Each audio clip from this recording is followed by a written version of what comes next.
Hey, ladies and gentlemen, this is Carmine Sabia for Explain America, and President Trump made a late-night decision that shook the rafters in Washington, D.C. Before we get started, please make sure you like, comment, share, and subscribe. Those little things really help us out, and they help our channel continue to grow. President Trump is not one who does not, or doesn't shy away, I should say, from controversial decisions. He doesn't care. He does what he thinks is the right thing to do. He made a controversial move yesterday when he pardoned Mr. George Santos. Not pardoned, I'm sorry. Commuted the sentence of Mr. George Santos, who, by the way, I believe did some very horrible things and was obviously guilty.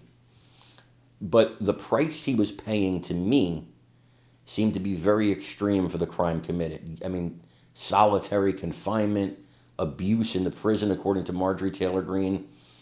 Trump said, you know what, go and have a good life, Mr. Santos. I think it was the right thing to do. Listen, if Joe Biden can pardon his own son, and listen, God bless him. If I was president and my son was in trouble, I'd pardon him too.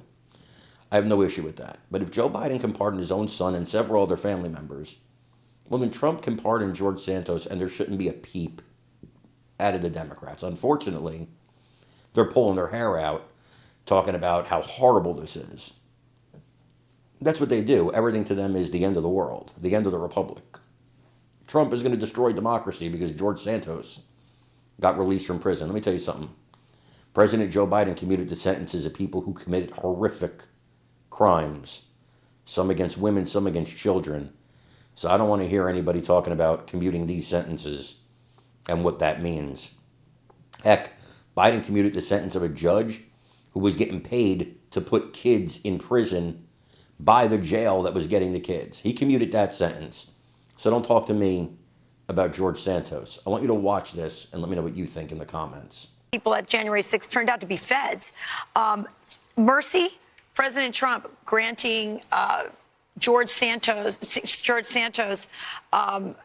clemency yesterday, saying that he could he commuted his sentence, essentially, George Santos out of jail. So there's been plenty of mercy extended by this president to his enemies who have been merciless with him and his family.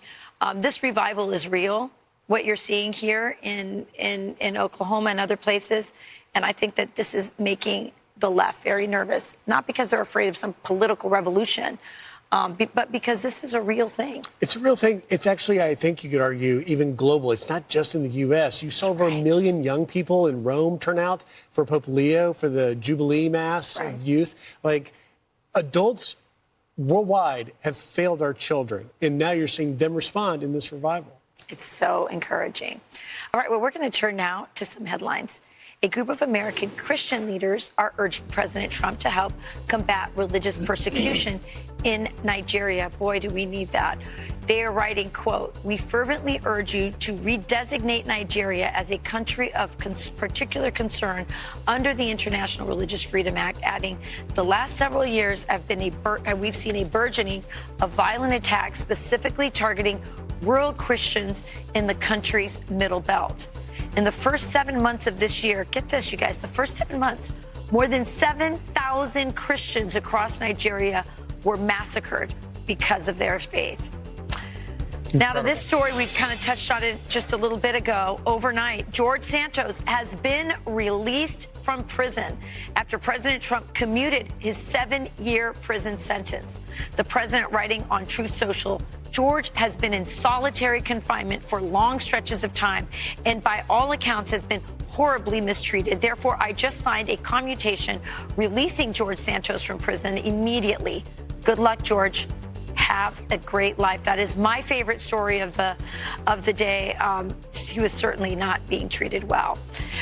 California gubernatorial candidate Katie Porter